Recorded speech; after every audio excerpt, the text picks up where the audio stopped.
Est-ce par les œuvres de la loi que vous avez reçu l'Esprit ou par la prédication de la foi? Êtes-vous tellement dépourvu de sens?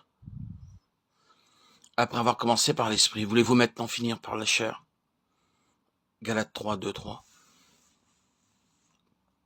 Quand nous parlons de l'éveil ou de l'approfondissement ou de l'affermissement de la vie spirituelle, cette vie spirituelle nous apparaît faible, entachée d'erreurs et de péchés.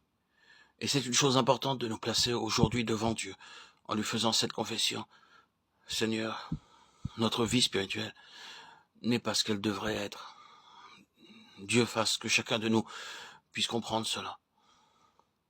Lorsque nous regardons autour de nous et que nous considérons l'Église, nous voyons tant de marques de faiblesse, de péché, tant d'échecs et de manquements, que nous nous trouvons contraints de demander pourquoi cela.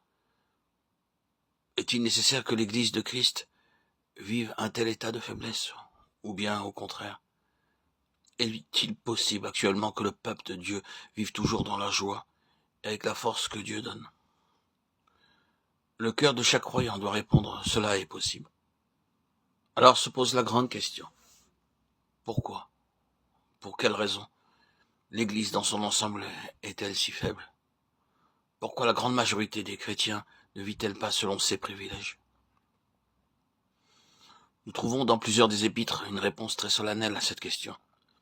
Il y a des épîtres, comme la première aux Thessaloniciens, dans lesquelles Paul écrit aux chrétiens: « Je désire que vous croissiez, que vous abondiez, que vous avanciez dans la foi. » Ces chrétiens étaient de nouveau convertis, et il y avait des lacunes dans leur foi.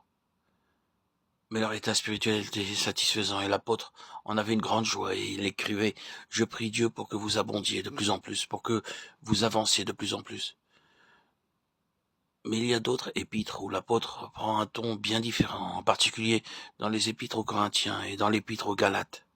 Dans ces épîtres, l'apôtre Paul dit de plusieurs façons aux chrétiens, membres de ces églises, qui ne vivent pas comme des chrétiens doivent vivre. Beaucoup étaient sous la puissance de la chair. Mon texte en est un exemple. L'apôtre leur rappelle que par la prédication de la foi, ils ont reçu le Saint-Esprit. Paul leur avait prêché Christ. Ils avaient accepté Christ. Et ils avaient reçu le Saint-Esprit.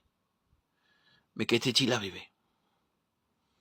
Ayant commencé par l'Esprit, ils avaient essayé d'achever par la chair, par leur propre effort, l'œuvre que le Saint-Esprit avait commencée. Nous trouvons le même enseignement dans les épîtres aux Corinthiens.